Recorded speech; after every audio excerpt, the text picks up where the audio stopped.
अपनी पाठशाला का नाम क्या है? ओंकार द्विज संस्कृत विद्यालय। द्विज किसे कहते हैं? पक्षी को भी द्विज कहते हैं।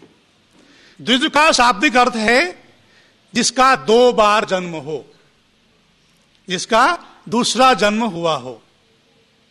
पक्षी का पहला जन्म होता है अंडे के रूप में, और जब समय पाकर वो अंडा फटता है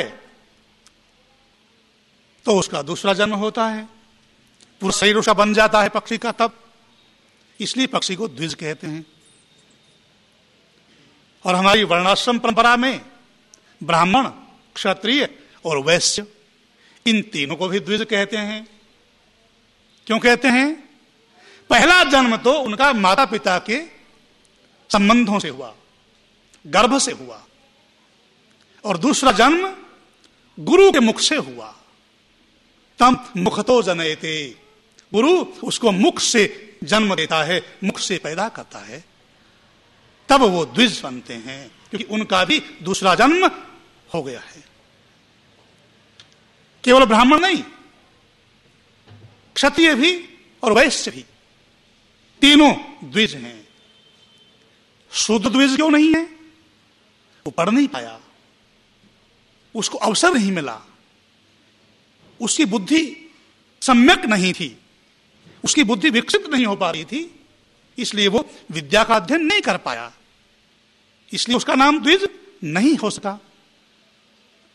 विद्या के द्वारा जो जन्म ग्रहण करते हैं, जो विद्या का अध्ययन करते हैं, ब्रह्म का ज्ञान प्राप्त करते हैं, ब्रह्म माने वेद, ब्रह्म माने ज्ञान, ब्रह्म में आचरण करते हैं, विचरण करते हैं, उनका नाम द्विज है। तो आप सब क्या हैं? द्विज हैं। मनुष्य जन्म हमारे ऋषियों ने बहुत दुर्लभ कहा है। ये जो वेद का ज्ञान है ये केवल मनुष्यों के लिए है। जितने भी ज्ञान है, चाहे वेद का ज्ञान हो चाहे अन्य ज्ञान हो, वो सब मनुष्यों के लिए है। क्यों है? क्योंकि हमारे पास बुद्धि है। केवल मनुष्य ही ऐसा प्राणी है संसार में जिसके पास मनन शक्ति है, और मनन शक्ति होने के कारण से ही मनुष्य को मनुष्य कहा जाता है।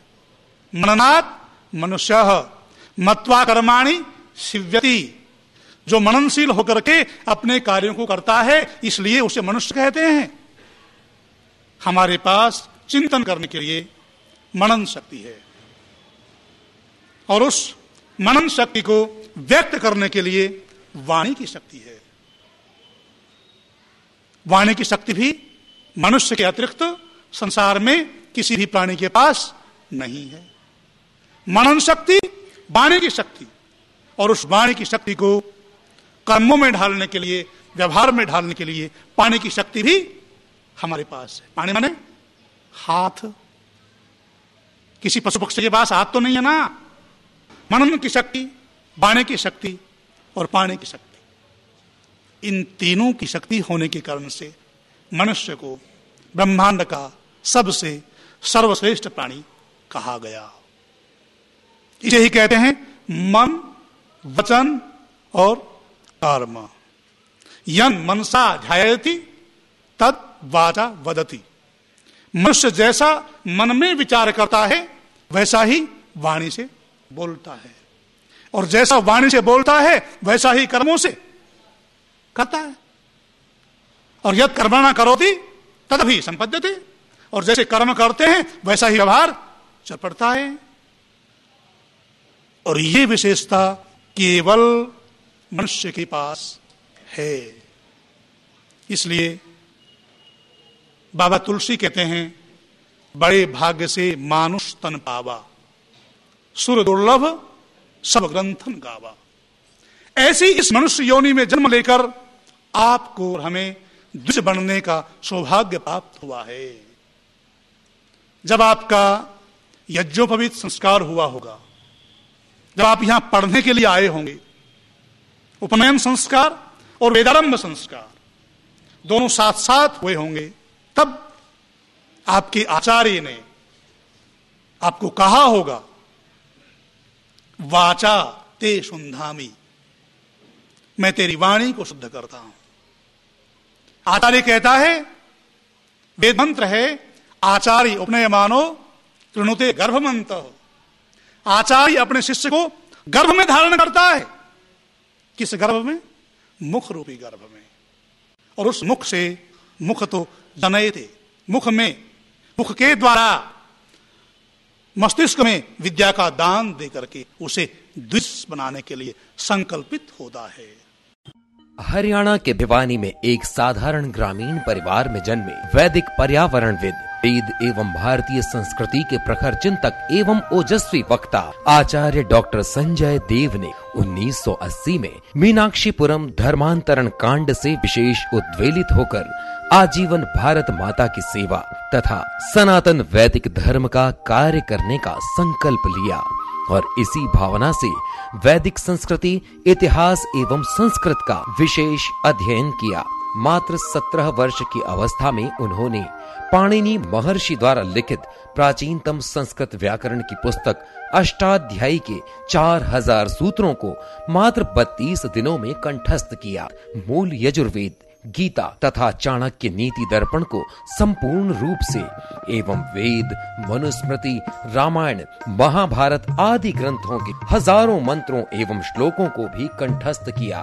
दक्षिणी हरियाणा में भारी अकाल पड़ने पर अगस्त 1986 में मात्र 20 वर्ष की अवस्था में भिवानी जिले में सफल वृष्टि यज्ञ करवाए, जिनके परिणाम स्वरूप भारी वर्षा हुई तथा भरपूर फसल भी हुई।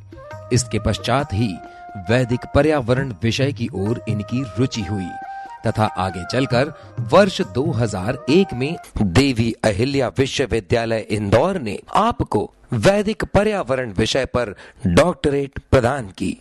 वेदों के परम भक्त स्वामी श्री वैदिकानंद जी महाराज की प्रेरणा से डॉक्टर संजय देव ने वेद कथा व्याख्यान माला प्रारंभ की। विश्व की प्राचीनतम और सर्वश्रेष्ठ ज्ञान धरोहर वेदों को आचार्य डॉक्टर संजय देव एवं स्वामी श्री वैदिकानंद जी महाराज सरल सरस वाणी में जन साधारण तक पहुंचाना चाहते हैं। उनका स्पष्ट मानना है कि सुख का मूल धर्म है और धर्म का मूल वेद। वेदों का ज्ञान विश्व के हर व्यक्ति के लिए लाभकारी है और वेदों का प्रसार पूरे विश्व के लिए कल्याणकारी।